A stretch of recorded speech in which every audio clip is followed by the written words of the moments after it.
It's remarkable, doesn't it, that we're talking about whether or not one of the greatest midfielders in the world should be starting for City or not, isn't it? What has the player said on the matter? Yeah, and having to defend himself as well. But he's been on the bench 3 of City's last 7, saying, you know, I'm an old man in this game now. I play it because I enjoy it. 31 years of age. But you're right, it does seem quite incredible. But I think, is it got something to do with, in terms of, you know, when Kevin de Bruyne, for example, creates these chances for Erling Haaland? We were saying off air, weren't we, about Pep Guardiola loving the fact of keeping possession. That's his mantra as a coach. But sometimes they lose possession when Kevin de Bruyne is looking for Erling Haaland. So much to go on this. This is what Kevin de Bruyne, this is what Pep Guardiola said on Kevin de Bruyne in his pre-Leipzig press conference. I would say the same. I'm not going to discover Kevin. Kevin has the ability to do it. So what I would like, expect many times to him, to go to the easy principles, do it well.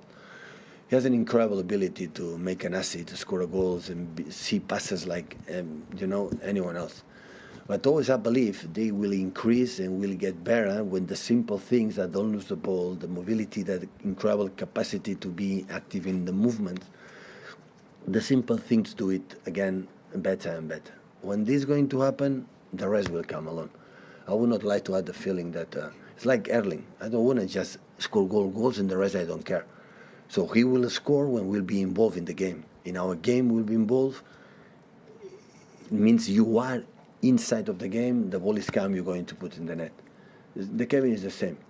When the sympathy you do perfectly, you are in the right moment, move outside, inside. When you have to attack the channels or whatever you do, where you feel, in that moment, the actions to create incredible passes that only him can find him, it will be easier. It will be better. OK, so that's what Pep Guardiola thinks and says, and who's to argue in him. But what do the stats tell us? Is he still delivering for City? Well, he's still delivering in the Premier League as well. He's first for assists and chances created, so that means he's first for his club as well. But games 25, so he's 4th in that rank, 5th in ranking of goals, 4.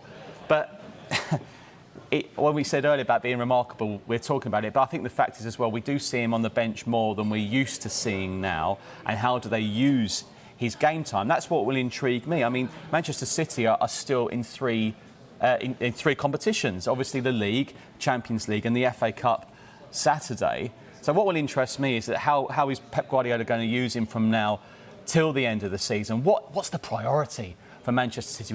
We've heard about Kevin de Bruyne. Does he have to win a Champions League? Does Pep Guardiola have to win a Champions League? He's pretty much said that's the key for him. I think Mikel Arteta will be really interesting to hear what they were saying about this as well, because if they go out tonight, then they've got a clear run at the domestic cup competitions. But this is such a massive game for Manchester City. So I'll be intrigued to see how many games he plays in the Premier League going forward, and what's the absolute priority if they do stay in the Champions League after tonight. Yeah. OK.